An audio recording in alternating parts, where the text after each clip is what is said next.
наздик 30 соҳибкори вилояти Суғд бо соҳибкорони вилояти Твери Федератсияи Русия мулоқот намуданд. Ин мулоқот имрӯз санаи 17 март дар шаҳри Хуҷанд аз ҷониби Палатаи савдо ва саноати вилояти Суғд ташкил ва баргузор карда шуд. масъулини палата мегӯянд мақсад ҷалби соҳибкорони хориҷӣ, инвесторҳо ва содироти маҳсулоти дохили кишвар ба хориҷа маҳсуб мешавад. ҳамчунин ҳадафи дигар рушди муносибатҳои байналхалқӣ дар ҷодаи соҳибкорӣ аст. این چاربینی ما برای رشد دادن مناسبت‌های بین‌المللی و اینچنین اقتصادی دو دولت‌های کلان یعنی فدراسیای روسیه و جمهوری تاجیکستان میباشد. در سال 2020 ما علاقه این دوی مراتبه این اقدام رو дар амал иҷро намуда истодем. дар ин мулоқоти дипломатӣ муовини раиси вилояти Суғд Анвар Яқубӣ иштирок намуда таъкид кард ки натиҷаи ин вохӯрии дуҷониба дар соҳаи иқтисодиёт ва рушди соҳибкорӣ назаррас хоҳад шуд. зеро имрӯз соҳибкорони тоҷик барои содироти маҳсулот ба кишварҳои пешрафтаи ҷаҳон замина пайдо менамоянд. муовини раиси вилояти Суғд Анвар Яқубӣ даъват ба амал овард ки аз имконияти ба даст омада соҳибкорони ҳарду ҷониб пурмаҳсул истифода баранд. Мы имеем свой эксклюзив. Мы имеем качество, мы имеем ранний срок созревания, но мы должны поговорить с нашими партнерами с тем, чтобы создать взаимные условия для того, чтобы, не потеряв качество продукции, своевременно доставить его на рынок регионов Российской Федерации. Тверская область, он находится в самом центре, скажем так, это кольцо, золотое кольцо России. И все вокруг.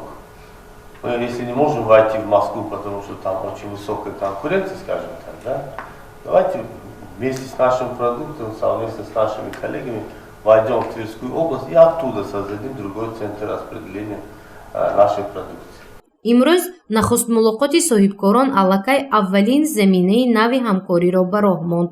ду созишномаи ҳамкории дуҷониба байни омирони кулли Палатаи савдо ва саноати вилояти Суғд ва вилояти Твери Федератсияи Русия ба имзо расид. ҳамчунин баъди итмоми чорабинии расмӣ мулоқоти B2B ташкил карда шуд. иштирокдорони чорабинӣ бевосита бо намояндагони Федератсияи Русия муоширати рӯбарӯро анҷом дода маҳсулотҳои худро пешниҳод намуданд. Сегодняшняя встреча, сегодняшние контакты, заключение договоров, подписание двусторонних соглашений о сотрудничестве между Тверской областью и Сагильской областью. И думаю, что такие бизнес-миссии у нас будут регулярные. Мы будем стараться приводить сюда российский бизнес из других областей и регионов, которым интересно прежде всего сбыт продукции сюда, а коллегам и визави со стороны Республики Таджикистан интересен тот продукт, которого здесь нет. Хотели бы, несмотря на то, что сейчас есть определенный кризис, который никто не ожидал в экономических отношениях между разными странами абсолютно, это не только касается там России, Таджикистана, и вообще закрываются границы, какая-то есть, где-то возникает какой-то дефицит.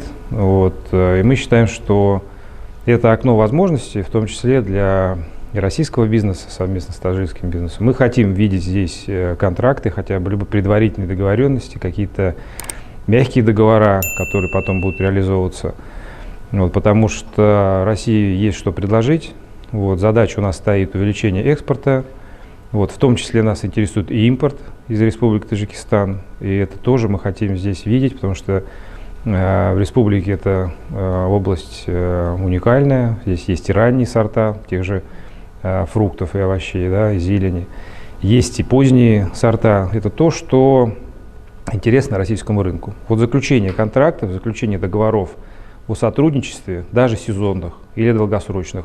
Цель нашего визита вместе с Тверской областью. бори дуюм аст ки Палатаи савдо ва саноати вилояти Суғд мулоқоти соҳибкорони ватаниро бо гурӯҳи соҳибкорони Федератсияи Русия ташкил намуд. моҳи гузашта гурӯҳи соҳибкорон аз вилояти Алтай ба Хуҷанд омада бо соҳибкорони тоҷик гуфтушунид анҷом доданд ва созишномаи ҳамкории дуҷонибаро ба имзо расонданд. ҳадафи асосии мулоқоти соҳибкорони ду кишвар пеш аз ҳама ташкили муносибатҳои дипломатӣ ва иқтисодӣ буда ба ин васила роҳ ёфтани молу маҳсулоти истеҳсоли Тоҷикистон ба бозори ҷаҳон мебошад.